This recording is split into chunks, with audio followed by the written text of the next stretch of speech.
He thought it was just land, 10 forgotten acres left behind by an uncle he barely remembered. But deep in the Blue Ridge Mountains, beneath the roots of an ancient tree, something was still alive. A heartbeat buried in the earth, waiting for someone to listen.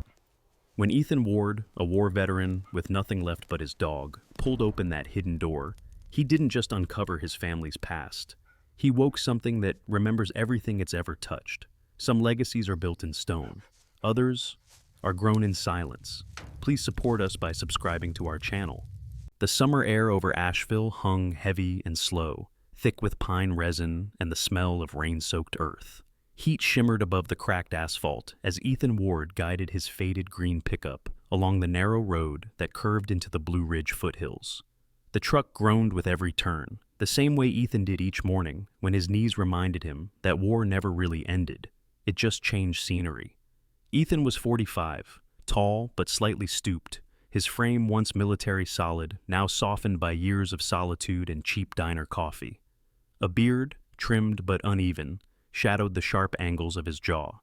His eyes, gray like smoke, had the distant look of someone who'd seen too much sky over too many battlefields. His left hand, with a faint scar across the knuckles, drummed unconsciously against the steering wheel, following some rhythm only he could hear. Beside him, Rex, his German shepherd, rode with his head out of the window, tongue lolling, eyes bright. 7 years old, large and muscular, his coat a mix of silver and sable. He had been Ethan's partner since deployment, a rescue dog trained for tracking. In the years after discharge, when nightmares came too real and too often, Rex was the one who stayed. The dog carried a calm dignity, the kind that seemed to remind Ethan what loyalty looked like when everything else had fallen apart. The letter that started it all lay open on the passenger seat, the paper already creased from being unfolded too many times.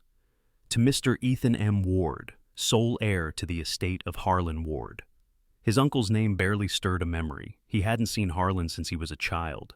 His mother used to call him the man who married the forest, a recluse who'd vanished into the mountains decades ago. Ethan assumed he was long dead. Now, apparently, he'd left behind 10 acres of woodland, and something described vaguely as a primary structure. Ethan didn't expect much, maybe an old shack or a collapsed barn, something he could sell for timber, pay off the last of his medical bills, and keep the lights on another year. But there was something about that letter, the old-fashioned ink, the strange seal pressed into the envelope, a tree whose roots formed a spiral that kept him from throwing it away. He reached the property line just past noon. The forest thickened quickly, swallowing the road behind him. Sunlight fractured through the leaves in trembling patches of gold. A faint wind stirred the smell of moss and something else, older, almost metallic. Rex leapt out first, nose to the ground, tail stiff with alertness. The primary structure, according to the map, lay half a mile inward. The path was narrow, half hidden beneath ferns. Ethan moved slowly, boots crunching the undergrowth, sweat sliding down his temples. He wasn't used to silence this complete. Even the birds seemed to hold their breath. His mind wandered to the hospital corridors, the endless beeping machines, the way people used to look at him like he was both broken and dangerous. Out here, at least, no one expected anything. After 20 minutes, the trail opened into a clearing, and there it stood. The thing that stopped him mid-step. At first glance, it looked like a tree, but not any tree he'd ever seen. The trunk was wider than a truck, its bark weathered into ridges like petrified waves. It rose nearly 40 feet, hollow at the center, the top sheared clean as if struck by something massive long ago. Around its base, the earth swelled in a perfect ring, and the air felt different, cooler, thicker, alive. Rex circled it, ears high, nose pressed against the bark. He gave a low growl, not of fear but of recognition, as if the scent stirred something ancient. Ethan approached, running a hand over the bark. It was warm. Beneath his fingers, the surface pulsed faintly. Too faint to be real, he told himself. Then he noticed the carvings, lines etched into the wood, spiraling inward, forming a pattern that resembled the seal on the letter. At the very center, half hidden by moss, was a patch of metal, tarnished but unmistakably man-made. Ethan brushed it clean and found the outline of a handle. He hesitated. The forest around him had gone utterly still. No wind, no birds. Even Rex froze. One paw lifted mid-step, gaze fixed on the trunk. Ethan swallowed hard. "Well, old man," he murmured, Guess we see what you left behind." He gripped the handle and pulled. The sound that followed was not of wood breaking, but of breath being drawn, a low, hollow sigh that seemed to come from the earth itself. Dust fell in slow spirals. The moss peeled back, revealing a narrow door set deep within the trunk, its hinges hidden beneath layers of bark. A scent rose, damp, mineral, almost like the inside of a cave. Rex barked once, sharp and urgent, then backed away, tail low. Ethan stood before the dark opening, heart pounding in his chest. The letter seal, the strange symbol, the stories his mother used to whisper, all collided into a single thought that made his skin crawl. This wasn't just inheritance, it was an invitation, and something deep beneath the roots was waiting. The air that drifted from the opening was cool and damp, smelling faintly of wet earth and pine sap. Ethan stood frozen at the threshold, listening. No sound but the faint creak of the giant trunk, like old bones shifting. Rex whined softly, his fur bristling, eyes locked on the darkness below. Ethan reached for his flashlight, its beam slicing through the gloom, revealing a narrow spiral staircase descending deep into the heart of the tree. The steps were carved from wood that didn't look like wood at all. It gleamed faintly, as if alive with sap. He hesitated, remembering his uncle's name on the letter, the seal shaped like twisting roots. Maybe Harlan had built this himself. Maybe this was what primary structure meant. Taking a slow breath, Ethan started down. Rex followed close, paw steps light, ears flicking at each groan from below. The staircase seemed endless. The deeper they went, the cooler the air became, and the faint hum under the wood grew more distinct, a steady vibration that wasn't mechanical but organic, like the slow rhythm of a giant heart. When the steps finally ended, Ethan found himself in a circular chamber, carved entirely from interwoven roots. The walls glowed with a soft amber light, not from bulbs, but from thin veins of translucent resin. At the center stood a table grown directly from the floor, smooth as glass. On it rested a single book, its cover bound in cracked leather. Ethan brushed away a layer of dust. The name etched faintly into the surface read, Harlan Ward. Field Notes, Echo Route, 1945 to 1972. He turned the first page. The handwriting was tight and deliberate, ink faded but legible. If you're reading this, then the forest has chosen to show you. Echo Route is not invention, it is remembrance. Trees hold memory if one knows how to listen. Ethan frowned. He had no idea what that meant, but the next pages were sketches, drawings of microscopic root systems, diagrams labeled bioresonance conductivity and saplight transfer. It looked like a mix between botany and engineering. Rex circled the room, sniffing the roots. His tail wagged once, then stopped, as a faint tone resonated through the chamber, a low hum that made the air quiver. The light in the resin pulsed in rhythm. Ethan froze. The glow shifted, spreading across the walls like a heartbeat. He reached out and touched one of the roots. Warmth spread through his fingertips. For a moment, he swore he could hear whispers, a sound like distant wind but softer, almost words.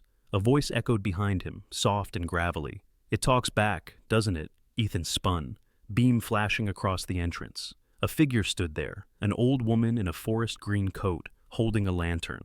Her hair was silver, pulled into a long braid that brushed her shoulder. Deep wrinkles lined her face, but her eyes were sharp, alert, the green of river moss. She didn't look startled to see him. If anything, she looked expectant. "My name's Martha Briggs," she said, stepping closer. Her voice carried a mountain accent, calm but steady. "Caretaker of this property since your uncle passed." Ethan lowered the flashlight, but kept his guard. "You scared the hell out of me. You know what this is?" "I know enough." She placed the lantern on the root table. "Your uncle called it his heart. He built it for listening, to the forest, to the ground, to whatever still remembers us when we're gone." Ethan studied her. She must have been in her late 60s, but there was strength in her movements, a steadiness earned from years of mountain living. Her hands were rough, veins raised like roots themselves. He noticed a faint scar along her left wrist, old but deep. "Why keep it secret?" he asked. Martha smiled faintly. "Because the world doesn't like what it can't control." She glanced around the glowing chamber. "Your uncle believed trees could learn to store memory, like minds. He thought if people could connect to them, maybe we'd remember how to live with the land instead of against it." Ethan let out a short, skeptical laugh. "Sounds more like a prayer than science." "Sometimes those two ain't so far apart," Martha replied. Rex sniffed her boots, tail relaxing. That was enough for Ethan to trust her. at least for now. She turned to the far wall, where one root curved upward like an arch. "There's more rooms below," she said. He called them the lower veins, but they've been sealed for years. Ethan frowned. Sealed? Why? "Because some memories," she said, "aren't ready to be heard again." Her words hung in the air as the resin light flickered. The hum deepened, vibrating through the floor. A faint crack sounded from the lower level, followed by a sighing noise, like something shifting in its sleep. Rex growled, low and uneasy. Ethan turned toward the staircase leading deeper down, where darkness pooled like ink. "What's down there?" he asked quietly. Martha met his gaze. "Your uncle's final experiment," she whispered. "And if the forest's waking again, it means it remembers." The light dimmed, and somewhere beneath their feet, something moved. The vibration beneath Ethan's boots grew stronger, a slow and steady thrum that seemed to rise from the roots themselves. Martha lifted the lantern higher, her face bathed in amber light. "It's remembering," she murmured, voice thin but calm. Ethan felt his pulse matching the rhythm beneath his feet. Rex barked once, sharp and uneasy, as if trying to warn them of something beyond their senses. Martha glanced toward the lower passage, a narrow tunnel woven from darker roots, slick with moisture. "If you're going to see what your uncle left behind," she said, "it's down there. But once you go, there's no turning it back to sleep." Ethan nodded once.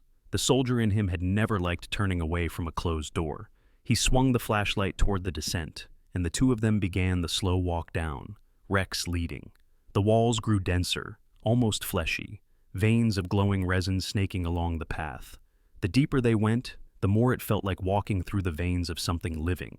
Drops of condensation trickled down Ethan's temple. The tunnel opened into a larger chamber, cool, silent, enormous.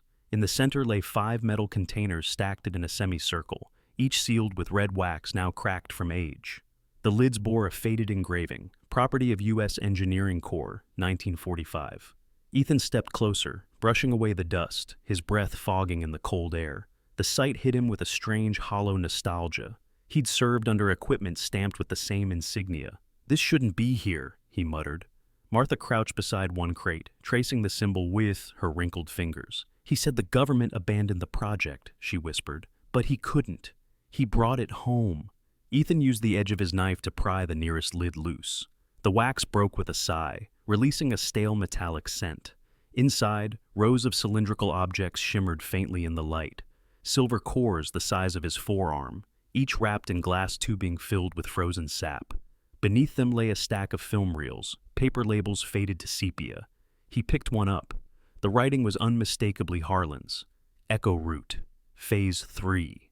Rex sniffed one of the cores, then growled softly as a spark of blue light flickered within the glass. Ethan flinched, nearly dropping it. The hum in the room deepened, answering the light, as if the entire structure was aware of their intrusion. Martha stepped back.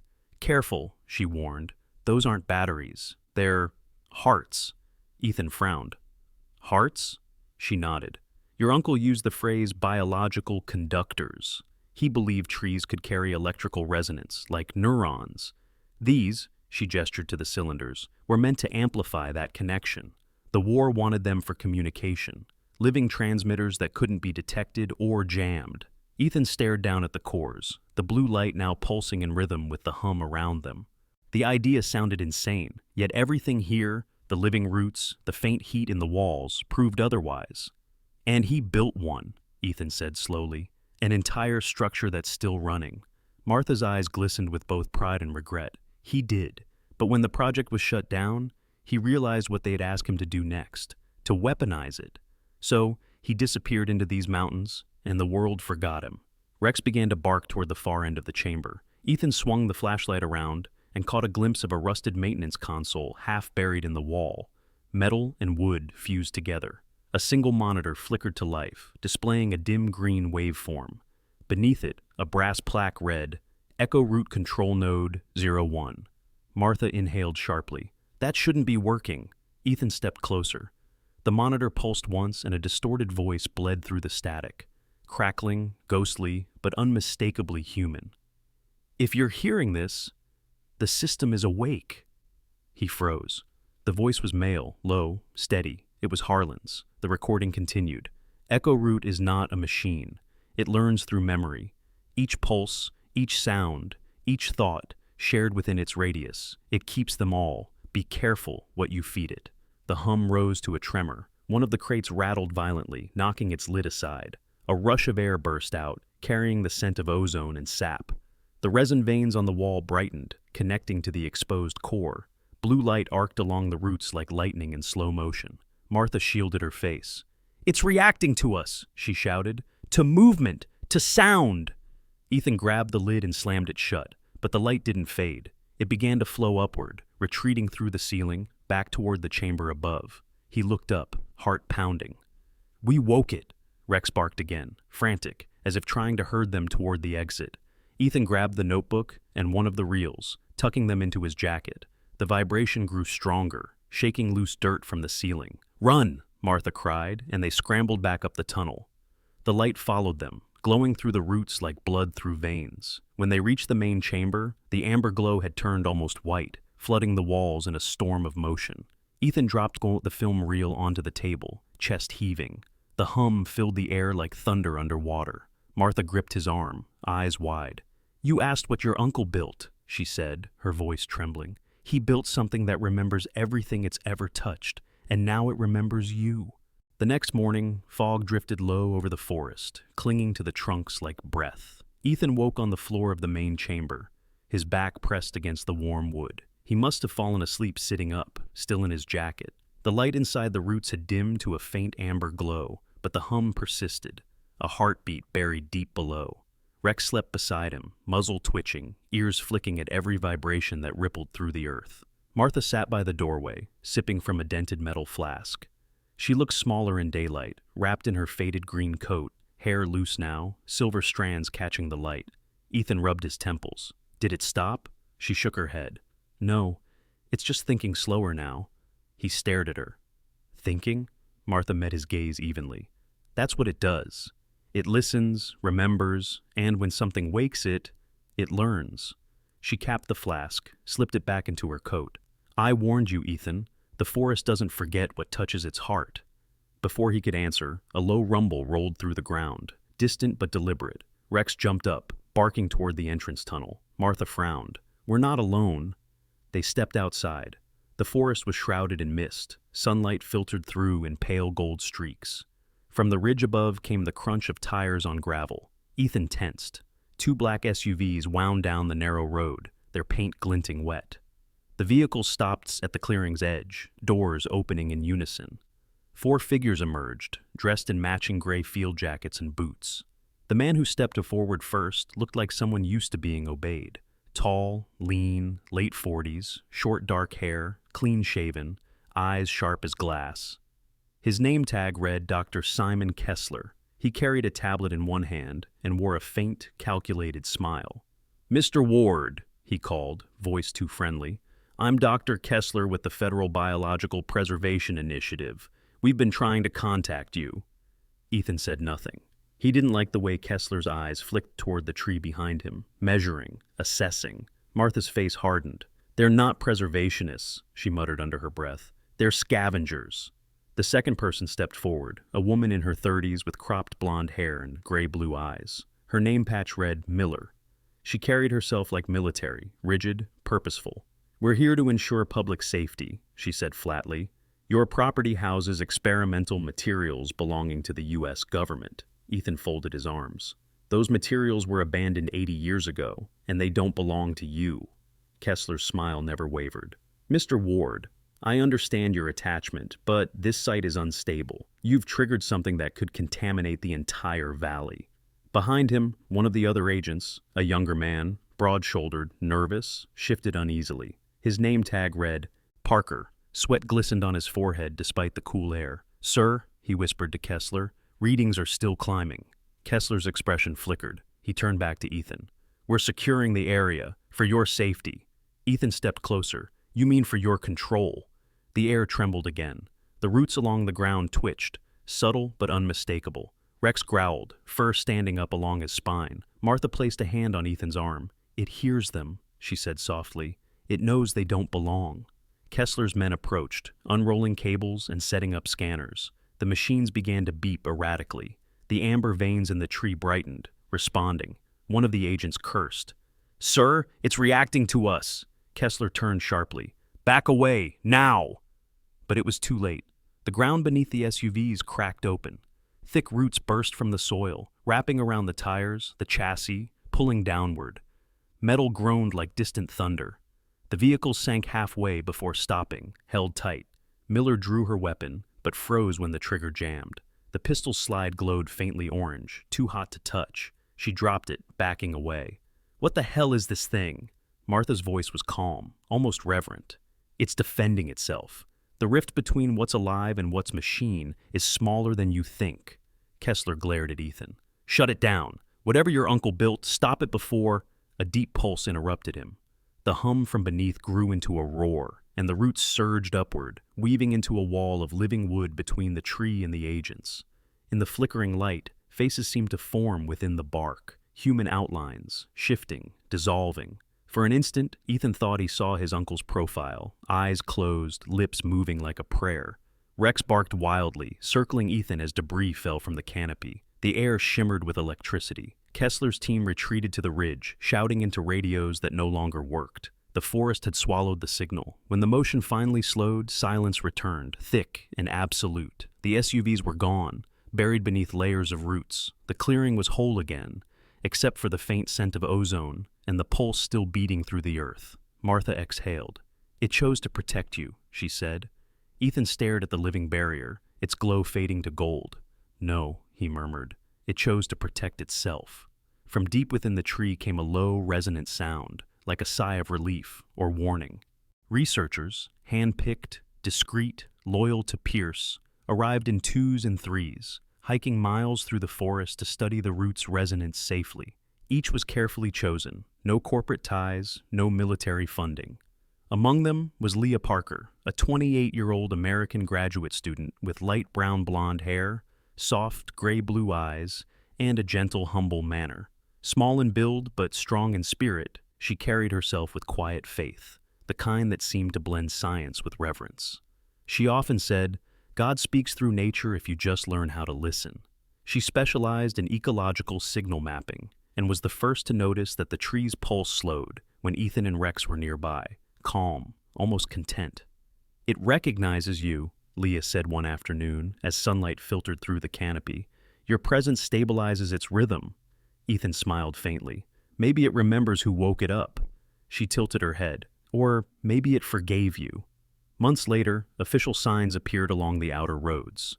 Echo Sanctuary, Protected Research and Veterans Recovery Site. The project became a quiet refuge for veterans and young scientists seeking purpose. Ethan rebuilt an old ranger's cabin on the edge of the property. Its windows looked directly toward the tree, now veiled in golden moss and new growth. On the anniversary of Harlan's death, the three of them, Ethan, Martha, and Pierce, stood beneath its boughs. The forest hummed softly around them. Rex, older now, rested at Ethan's side, muzzle grayer, eyes still sharp. Ethan knelt, placing a palm against the bark. "You kept your promise, old man," he whispered. "Now it's our turn." The tree glowed faintly, as though the roots understood. A wind swept through the clearing, rustling the leaves into a sound that almost resembled laughter. Martha touched his shoulder. "He'd be proud of you." Ethan didn't answer. His gaze stayed fixed on the massive trunk, on the place where the spiral engraving began. It seemed deeper now, more complete. For the first time in years, he felt stillness inside himself. Not silence born of emptiness, but of belonging. Later that evening, as dusk bled into the horizon, Ethan sat outside the cabin with Rex. Fireflies blinked between the trees. The hum beneath the ground had settled into something softer, like the steady rhythm of an old friend breathing in sleep. He looked toward the forest one last time before heading in, a faint smile tugging at his mouth. The roots were remembering, and this time, so was he. As the last light of dusk faded behind the Blue Ridge, the forest stood silent, alive in its own quiet prayer. Ethan had come to believe that some miracles don't arrive with thunder or fire. Sometimes they take root in silence, in the soil beneath our feet, growing unseen until the day we finally learn to listen. The tree, his uncle's dream, wasn't just a creation of science.